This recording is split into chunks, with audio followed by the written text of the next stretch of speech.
a fatal four-way. I'm sorry. Hi, and thank you for visiting my channel. For more in-depth wrestling content, behind-the-scenes analysis, and storyline breakdowns, kindly subscribe and follow. Now let's get started with one of the most seismic shifts in WWE history, the fall of the Tribal Chief, WrestleMania 41, and the betrayal heard around the world Roman Reigns. The Empire Years. For over a decade, Roman Reigns has stood atop the WWE mountain as the company's most dominant force. First introduced to mainstream fans as part of The Shield, Reigns quickly evolved into a solo megastar. Through triumphs, controversies, and character reinventions, he became the face of WWE.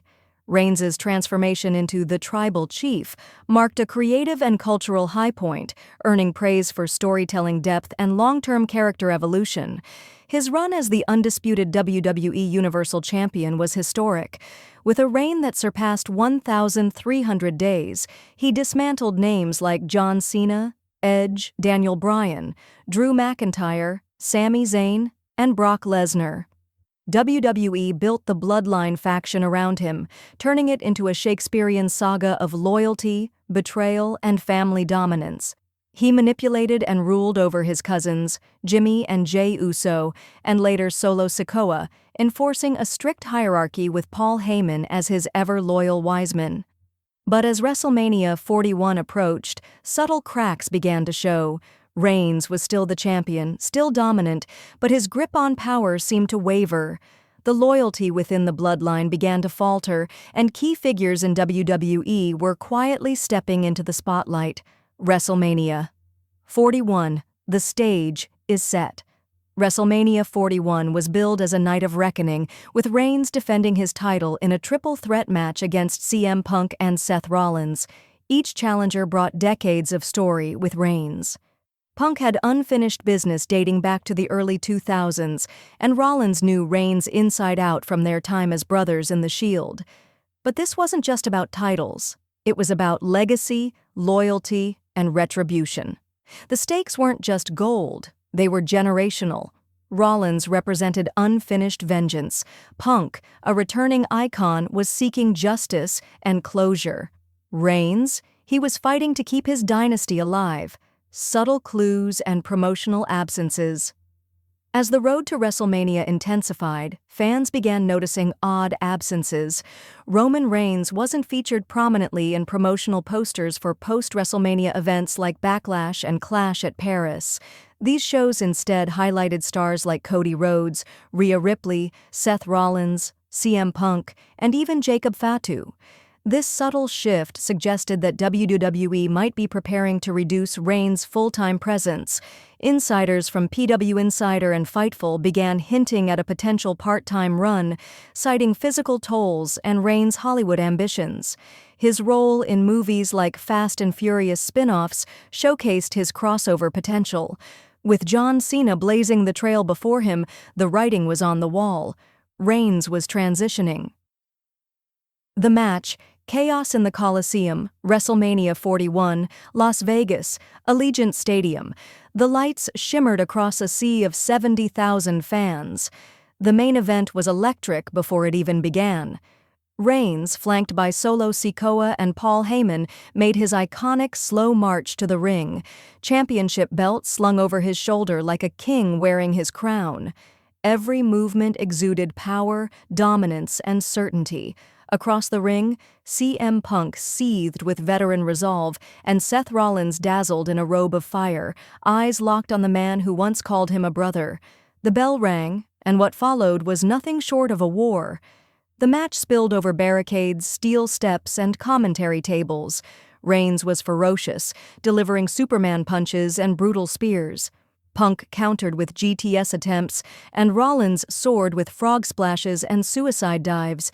Each man had moments of supremacy, each tasted near victory. It was not just a match, it was a war for the future. Heyman's crossroads. Paul Heyman was uncharacteristically jittery. He had previously accepted to be in CM Punk's corner as a favor, repaying a decade-old debt.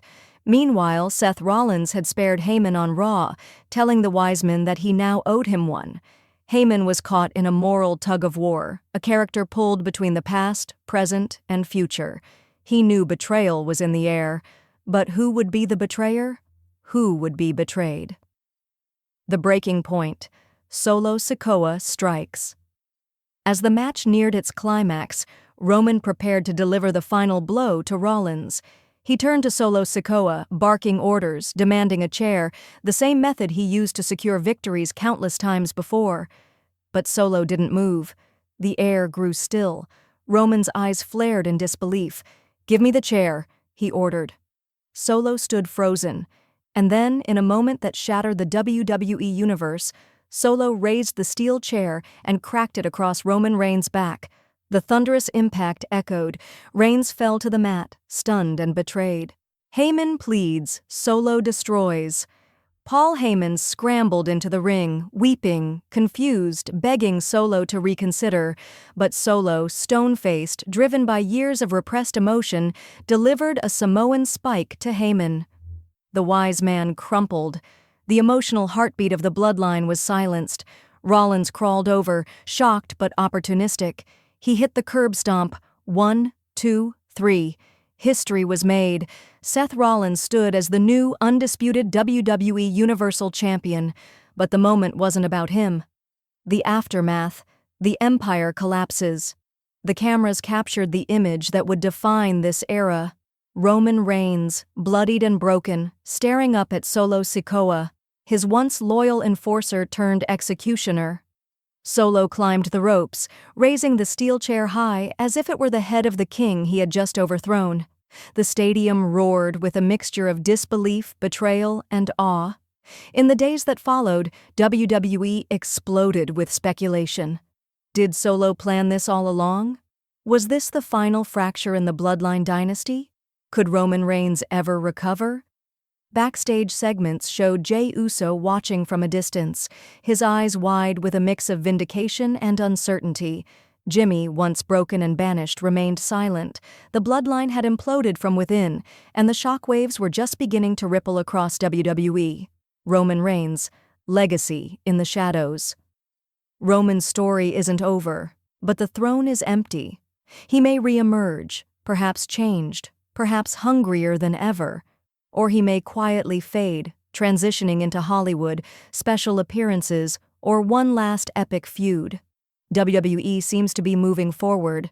Stars like Gunther, Braun Breaker, and Solo Sikoa now take center stage. The new era is upon us, yet Reigns' legacy is undeniable. From the big dog to the tribal chief, from anointed golden boy to the most compelling villain-hero hybrid in modern wrestling history, Roman Reigns has redefined greatness. The final word, a reign redefined. If WrestleMania 41 marked the end of Roman Reigns' full-time dominance, it did so with poetry, brutality, and spectacle. The fall wasn't a whisper. It was a roar, a chair, a betrayal, and as the WWE Universe slowly turns its eyes toward the future, it does so with the indelible image of a fallen tribal chief burned into their minds. His legacy, like the chair that struck him down, will remain etched in wrestling lore forever.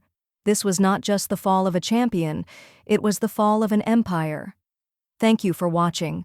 Don't forget to subscribe for more epic breakdowns and WWE deep dives.